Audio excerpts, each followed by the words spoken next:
암살 시도에도 불구하고 박정희 대통령은 목숨을 구할 수 있었습니다. 하지만 그 후에 김재규의 손에 암살을 당하게 됩니다. 자, 대한민국 대통령 어떻게 이런 일이 있었을까요? 1979년 10월 26일로 돌아가 봅니다.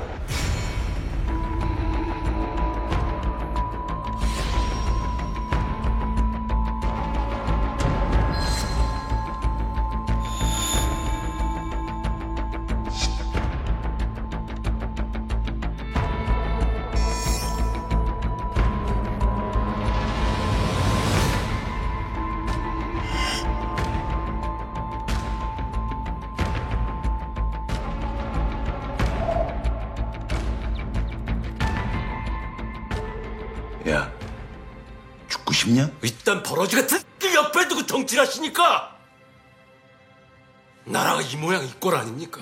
기부장, 왜 이래? 지금 뭐 하는 거야? 가까! 이제 그만하시고 하야하십시오. 야! 가까! 하야하십시오! 가만히 있어!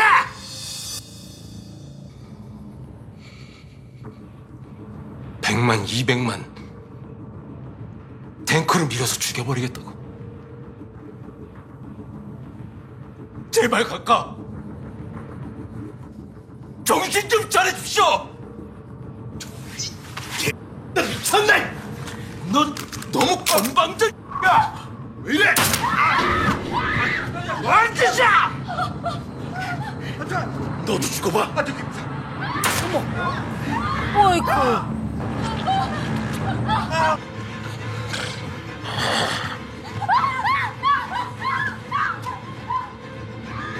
괜찮아.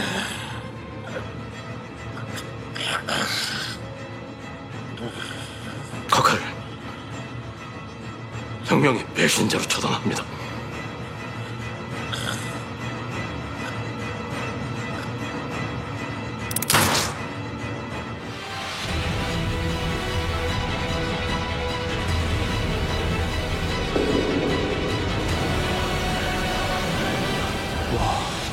아, 영화 1979년 10월 26일 12.6 그날을 잊을 수가 없죠. 아직까지도 김재규 당시 중앙정보부장은 왜 박정희 대통령을 저격했을까, 암살했을까가 풀리지 않은 미스테리입니다. 아유, 정말. 그러니까 케네디 대통령의 죽음과 박정희 전 대통령의 죽음 묘하게 닮아 있고 평행 이론이죠.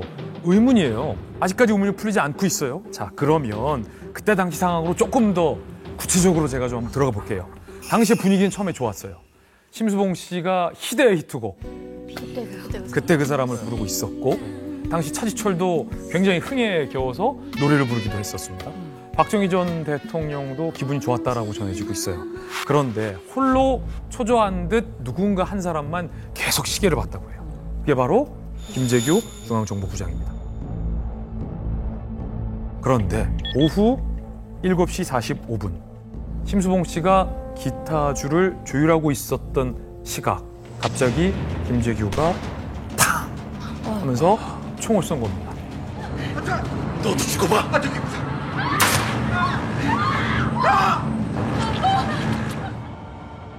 영화에서 나왔듯이 각하 정치를 대국적으로 하십시오 라는 김재규의 말과 함께 박정희 전 대통령의 가슴을 노린 총알 2발이 발사되죠. 그리고 박정희 전 대통령은 고개를 떨구게 됩니다. 여기까지가 우리가 알고 있는 10월 26일 그날 밤의 상황이에요.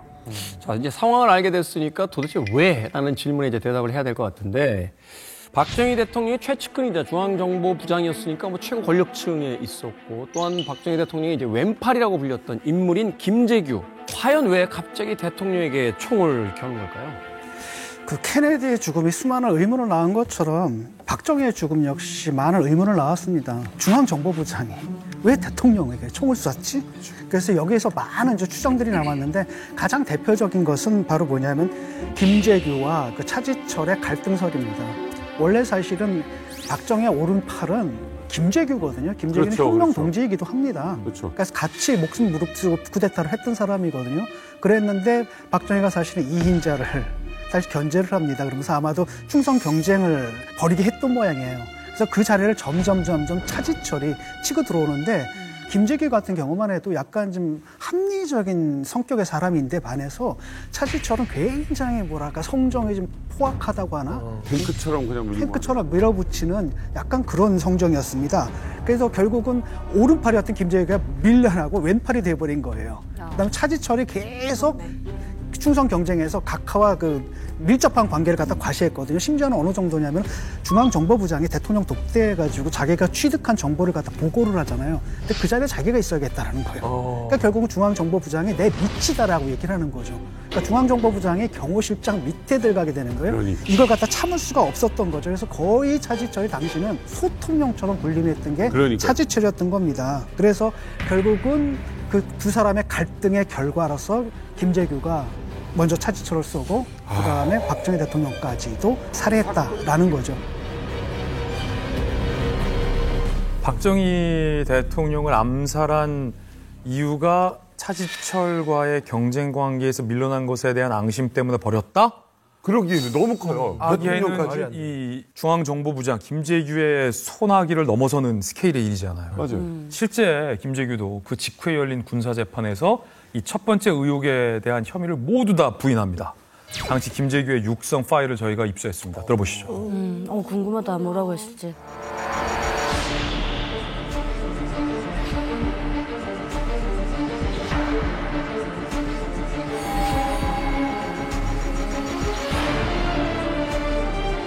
저는 정치를 대국적으로 하십시오. 그렇게 하고 권총을 뽑았습니다. 권총 뽑아가지고 그냥 그대로 얘기를 다 끝마치도 못하고 이 버러지 같은 하면서 하면 이미 첫발에 나갔습니다. 차 실장에게. 각하께서 차지철만을 그 편애한다고는 하는 것은 이건 뭐 조그마한 무슨 기집애 아이들의 무슨 서로 셈하는 것도 아니고 전혀 그 말이 안 되는 얘기입니다. 솔직히 말씀드려서 차 실장은 그 덤으로 보낸 거지. 차 실장은 그 덤으로 보낸 거지.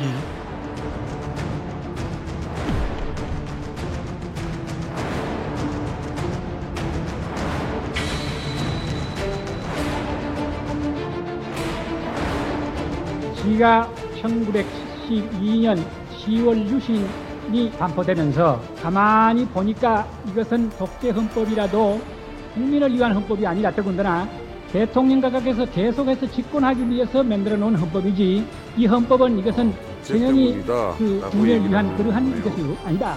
저는 대통령이 되는 것이 절대로 목적이 아닙니다. 자유민주주의를 회복하는 것이 제 목적입니다.